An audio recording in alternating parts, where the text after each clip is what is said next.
Ladies and gentlemen, this is Jonah Rosenblum here with Portage Basketball Live. Let's talk about a Wednesday evening of girls hoops. Plenty of big games going on as the conference play really began in the PTC, and we're going to start off with Manaway. That's where I was Wednesday night to watch Crestwood and Garfield.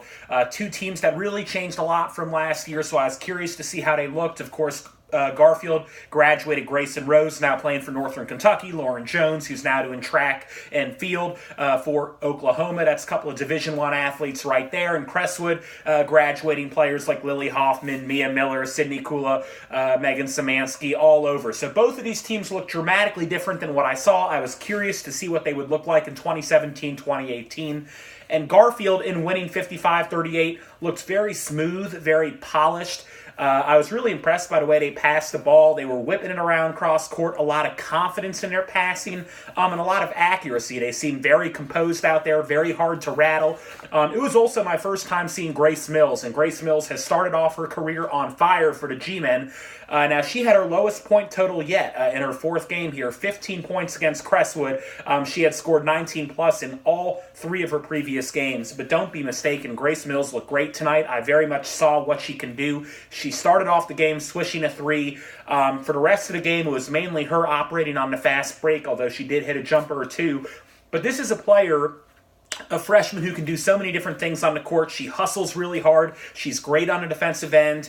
The one time she took a bad shot, I saw her race down the court and block a three-pointer, then come up with a steal, then race down the court on the fast break and have a beautiful bounce pass to Ashlyn Geddes to finish the night.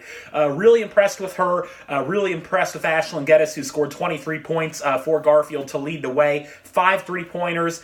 We saw a bit of her shooting last year, but certainly in a more prominent role now, improving what she can do. And again, this G-Men team just does a lot of things right. They chase their own rebounds. They are good inside. They pass the ball well. They generally avoid turnovers. Pretty good things from the G-Men. On the flip side, we talked about the Crestwood Red Devils, and I saw Ellie Cox in her second game of the season. She struggled a little bit in game number 1, a little bit rusty. According to Coach Brittany Dye, she did miss the first 2 games of the season. But as Wednesday night went on, I saw Ellie Cox gaining confidence and really be a force on the offensive side. This is a player who has always been dominant down low, a great shot blocker, a great rebounder. But tonight I saw that Ellie Cox has certainly worked on her range. She drained a 3. She drained a long jumper. She had a majestic post move, a kind of a one-step hook shot. This is a really good player, and you're going to hear the name Ellie Cox a lot this season. Very impressive young basketball player, a junior for the Crestwood Red Devils. For Crestwood, though, again, this is a really young team, struggling turning over the ball. I think they turned it over 30 times against Streetsboro, 29 times the next game, only 22 times tonight, so they are improving, but there's still a long way to go for the Red Devils. But again, there is talent on this team. Skylar Gregel tonight had 11 rebounds. I did like the way she played. So a lot of talent in Manaway, but of course, youth takes time to grow, and really someone's going to have to emerge. The backcourt is all sophomores, and so you're going to need to see scorers emerge out of that backcourt, and again, that's going to take time. That's what happens when you have sophomores. On the other hand, we saw a big contest tonight in Palmyra Township, and we saw the Southeast Pirates. They started 0-3, so you say, oh, the Pirates, they're no good this year. They can't play without Norquest. Nonsense. They win decisively tonight against Rootstown. A huge win for the Pirates, and the first win for their new coach.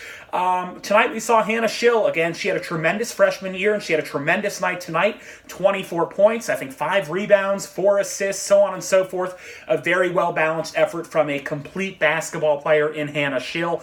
And that Southeast defense has always been kind of the best. I mean, they have been really one of the best defenses in the PTC, and we saw tonight against a dangerous Rootstown team, nobody on the Rovers was able to hit double digits, and I think that's always a credit to that Southeast defense. Let's go to the Metro side for a brief bit. Oh, and I guess I'd be remiss if I didn't mention that Mogador is off to a very hot start. I haven't gotten too many details from that game yet, but I do know Mogador again beat Cell CC, and so they joined Garfield and Southeast atop the county division. They are all 1-0 in division play. Want to switch over to Metro play for a bit. Ravenna was able to overcome a tough start against Woodridge. I think they were down 18-11 from what I read. That was Michael Leonard on the game call. Down 18-11, and they dominate the rest of the game. Lauren Calhoun had a terrific game. She made her first 7 shots from the field, 6 of 7 from the line, and that's always impressive when you have a post player that can convert from the charity stripe. 20 points for her. But also really impressed with Jatia Caples. I love the way this kid plays.